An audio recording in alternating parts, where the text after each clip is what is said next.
I believe he will be the youngest heavyweight champion of all time. And if he remains dedicated, interested, and without any distractions, I believe that eventually he'll go down in history as the greatest heavyweight champion we've ever had. If you ever in your life think that you're something special and you're big and you're like in a godly figure, you take the totem and it's going to let you know that, whoa, you're nothing. You're nothing, yeah. Whoa, yeah. You're going to say, oh my, you start praying. You realize your only purpose here is to worship something. You're not going to know what it is, but it's like a God figure to us. Like that's our only purpose. Wow. To be humbled. You think you know something, then you take the totem, you don't know shit. I've been all over the world, been with all kind of women, did all kind of drugs, been with all kind of liquor, been with all kind of people, fancy, rich, every position, royalty. You take the top, whoa, I don't know shit. I'm a dumb motherfucker. I don't know shit. My whole life was a waste. We're all here for a reason. We don't know the reason, but we're here for that reason. Maybe we're supposed to decipher that, but we're all here for a reason. This is not by accident. You know, our life was just a big surprise, but it was spectacular. Can you imagine what death is going to be like? Do you imagine God made all this beautiful stuff, made us to feel this way, and you're just going to black it out and get rid of it? Do you think that's really going to happen? The energy that we feel, that we have when we talk, when we're thinking something right now, you think that's just going to just go blank and don't exist no more once this body's dead? I don't know, but do you think that? That's going to be over, that energy that we have right now, that's making you think, that's making all of us think right now. You think that's going to die? That's just going to be over when the body dies? I don't know.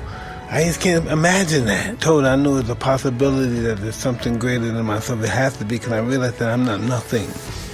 You know, because I can't save someone I love from dying. People think the greatest, this, the greatest, that. The greatest what? Someone I love and care about is dying. I can't save them. You know, and so I realized this has to be something bigger. And I want to believe after using the totem, once I die, I'll be able to see them again and meet them again. But that wasn't the reality when I took the totem. When I took the totem, it was just all about me. Everything I ever loved and thought about and never cared about was not even in my mind. I never thought about it. It non-existed. So I never saw no happy face and never got reacquainted with any ancestors or people that were dead that I loved. It was just all about dealing with me and whatever I had to deal with within myself. I don't think God deals with us as a group like we do in church or mosque or anything. I think it's a one-on-one deal. After doing the toe, yeah, I think it's one-on-one. If you're not loving anything greater than yourself, you ain't living. You ain't living. That's about getting to know yourself.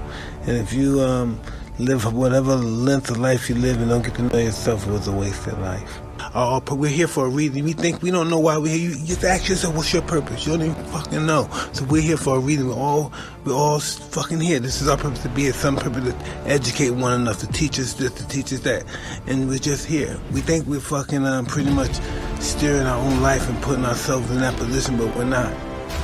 Yeah. There's nothing coincidental. We just can't describe it. You know, we all had our tests. God gives us our tests to really show how strong we really are. Tests that we don't even know. Maybe losing our parents at a young age, overcoming the adversity in life. You know, some people get shot. I know people get shot in the head. It's what happens when you deal with that adversity. What are you gonna do? You gonna lay down for it, or you gonna keep fighting it? And that's what life's about, fighting adversity and overcoming adversity and seeing what kind of person. Are you going to be bitter and mean because life wasn't kind to you, or you figured it wasn't kind to you? Or are you going to say, fuck that and live life to its fullest means? Because if I have everything, what's my purpose of living? I don't want to live anymore. So you know what from my experience I found out? That God, it tests you. It tests you and see how much of this you can take before you say, let's just be finished with this. Mm-hmm. You know what I mean? It wants to show you something. It wants to see how much you can take, how much you can handle of life. You say you love life, you want to live life. I'm going to show you life. Life is beautiful, but you have to accept the good and the bad as being beautiful. You can't accept the good, oh, this is beautiful. Then we lose somebody, oh, life sucks. Life is beautiful because life gave us the ability to just know them on our journey in life. We met them. We loved them. They cared about us. That's the purpose of life. Just to enjoy what we had while we journeyed through it. If I have all the money in the world, all the women in the world, all the clothes in the world, the drinks in the world, everything that I need to stimulate me as a human being, why do I need to live anymore? I can't be stimulated anymore. That's all I have to get. This is all. There's no more. You sure? Yeah. There's nothing, okay? Yeah. Boom, it's a wrap. Right. When I say, what do you think your purpose is here for? Do you really think that your purpose is here to fucking make clothes? No, somebody told you that you should make clothes.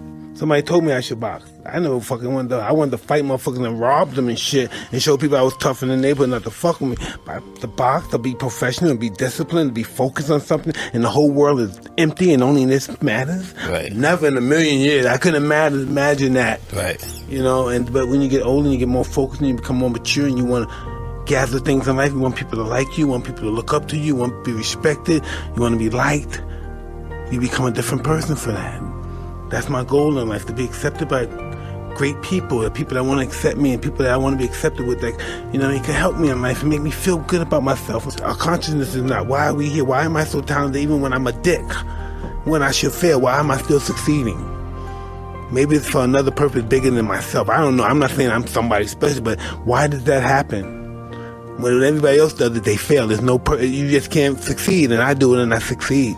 So you say to yourself, this is weird. And you don't want to look at yourself, because deep down inside, you know who you are, you know your mistakes. You say, I hate myself, I'm nothing, I'm a nigga, how could I be anything?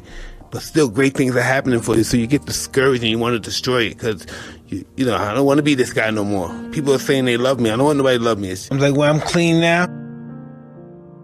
Every now and then I feel myself clean, I'm feeling perfect, I'm running, I'm working out, I'm eating good, everything's good, and then everything I say, now what's going to happen to make me relapse? What's going to happen to make me want to do some cocaine? What could happen? Because I feel like I'm invincible now. So what could happen to make me do that? Yeah. You know what I mean? Yeah. And why am I even thinking about something would make me do that? Because that's one of my biggest fears. Getting high again. Going out and fucking with people I don't even know. You know, put my life in some strangers' hands. I look at YouTube and I see guys have Mike Tyson Immortal, Mike Tyson God, and I'm not worthy of that. You are, Mike. Hey, stop. I know me. You can think what you want, but I know. Not for somebody to praise me or anything, no. I'm always just Mike. I was one of those people that worship people because I had nothing. Imagine how low I had to be to worship a nothing. Somebody that's nothing, and I worship them. You know, life is difficult to even live, you know. Life is pretty difficult. And then besides life being difficult, you have to be a responsible individual. You have to establish yourself for your children and your family and your wife and everything. And life, sometimes it comes fast at me. It comes real fast. I can forgive myself too. I do forgive myself. I'm a megalomaniac. Yeah, I forgive myself. I'm fucking perfect. But the reality of it is that you did something, motherfucker. Yes. You gotta pay up. Yes. That's just my world. That's just what I'm experiencing now. I know, man. Well, I love you, dude. And I love you as well, you know. I don't know why. But it's like, you're my brother. I agree, I am your brother. I want to be your brother. You know what I mean? That's why we're here together. We're succeeding as brothers and striving as brothers. You know, and this is just emotion. This is the kind of show. This is very emotional. This show. It's ignited with a bunch of passion, a bunch of love and stuff. But it's dealing with the truth too, and dealing with the truth of human beings. And with the truth of human beings, we're flawed. And you know, because of my, my psychology as a young kid, the way I was brought up, I think about doing that to myself in line. All I do is think about hurting people. Do you think, I'm not a tough guy, but that's all I've been thought of doing. I'm torn sometimes. Yeah. I don't want to kill myself too. You know. Everything I did wrong gave me riches and wealth and everything that everybody else wanted. But I just wanted to be like everybody else. That makes sense? It does. Oh. But you kind of became sometimes it doesn't make sense to the me. best of everybody else, but it still wasn't enough. Yeah. You know? 'Cause I didn't have no love. That's why. So fear motivated, insecure motivated, and stuff. because I never really understood the concept of love, and everybody else's feelings were insignificant, because if their feelings were significant, I probably wouldn't hit them as hard, or want to hit them as hard. So I had to devalue their feelings.